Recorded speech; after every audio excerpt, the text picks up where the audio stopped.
আমাৰ বিদ্যালয়লৈ স্বাগতম জনাইছো।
জীবনরে সখা কৃষ্ণ মোরে জীবনরে সখা কৃষ্ণ বজাও কি ঘুরে বেণু কপালতে তোর কোণে রাখি দিলে ইন্দ্রধনু ইন্দ্রধনু মোরে জীবনরে সখা কৃষ্ণ মোরে জীবনরে সখা কৃষ্ণ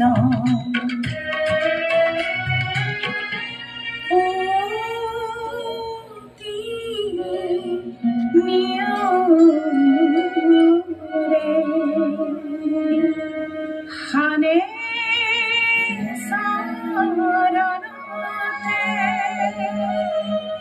হুকুনা মুকুতা রেণু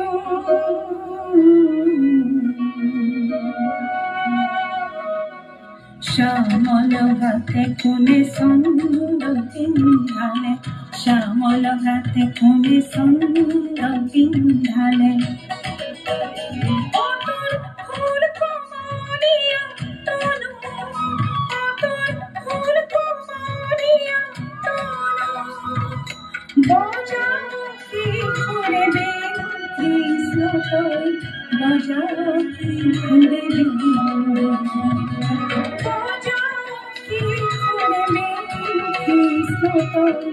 বজাও কি ঘুরে বেণু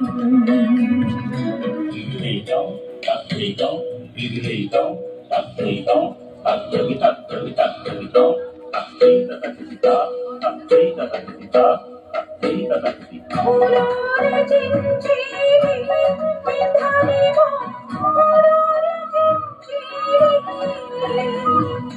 ফুলরে জিঞ্জিরি বিধানিব ফুলরে জিঞ্জিরি ফুলরে জিঞ্জিরি বিধানিব ফুলরে জিঞ্জিরি ফুলরে জিঞ্জিরি বিধানিব ফুলরে জিঞ্জিরি মোরে জীবনরে সখা কৃষ্ণ মোরে জীবনরে সখা কৃষ্ণ বজাও কি ঘুরে বেণু কপালতে তোর কোণে রাখি দিলে ইন্দ্রধনু ইন্দ্রধনু মোরে জীবনরে সখা কৃষ্ণ মোরে জীবনরে সখা কৃষ্ণ মোরে জীবনরে সখা কৃষ্ণ বিদ্যালয়ত পঢ়িবলৈ আচলতে সুবিধা নাপায়। তোমালোকে ইমান সুন্দৰ এখন বিদ্যালয়ত অধ্যয়ন কৰিবলৈ সুবিধা পাইছা, তোমালোকৰ কাৰণে ভাগ্যৱান। তোমালোক সঁচাকৈ ভাগ্যৱান আৰু ভৱিষ্যতে এইখন মহাবিদ্যালয়খনে আৰু উন্নতি লাভ কৰিব, মই তাকেই কামনা কৰিছোঁ। আৰু তোমালোকৰ পঠনৰ দিশত আমি যিটো পৰ্যালোচনা কৰিলোঁ, তোমালোকে প্ৰায় বহু সংখ্যকে পঢ়িবলৈ জনা হৈছা, কিন্তু আৰু অকণমান অভ্যাস কৰিব লাগিব। তোমালোকে ডাঙৰ ডাঙৰকৈ ঘৰত পঢ়িবলৈ যত্ন কৰিবা আৰু সুন্দৰভাৱে পঢ়িবা আৰু এজন ভৱিষ্যতে সুন্দৰ নাগৰিক হ'বলৈ যত্ন কৰিবা। এতিয়া ইতিমধ্যে যিসকল ছাত্ৰ ছাত্ৰীয়ে গীত নৃত্য পৰিৱেশন কৰিলে, তেওঁলোকৰ এনেধৰণৰ বহুত ছাত্ৰ ছাত্ৰী তেওঁলোকৰ সুপ্ত প্ৰতিভা লুকাই আছে আৰু সেই সুপ্ত প্ৰতিভাসমূহ তোমালোকে নিজেই উলিয়াই আনিব লাগিব।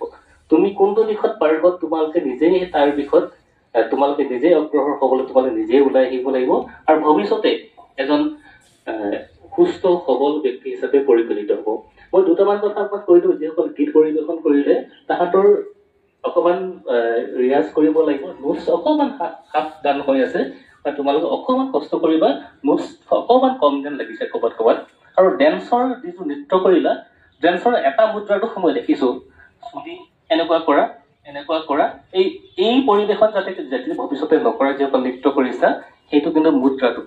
ভৱিষ্যতে তোমালোকে নৃত্য কিন্তু ভাল কৰিছে, বহুত সুন্দৰ কৰিছে, সুন্দৰ নৃত্য পৰিৱেশন কৰিছা, কিন্তু এনেধৰণৰ মুদ্ৰাটোহে তোমালোকে ভৱিষ্যতে এটা প্ৰাইজৰ পৰা তোমালোকে বঞ্চিত হ'বা, তোমালোকে বঁটা পাবলৈ বঞ্চিত হ'বা। গতিকে এনেধৰণৰ মুদ্ৰাৰ তোমালোকে ভৱিষ্যতে ত্যাগ কৰিবা। মই বিশেষ নকওঁ, সময় যথেষ্ট হৈছে। মই এইখিনিতে সময় বক্তব্য সামৰি মাৰিছো আৰু উচ্চতৰ মাধ্যমিক বিদ্যালয়ৰ বোকাখাতৰ উত্তৰটোৰ কামনা কৰিছো আৰু সকলোকে সহায় সুবিধা কৰাৰ কাৰণে পুনৰবাৰ ধন্যবাদ জ্ঞাপন। ধন্যবাদ।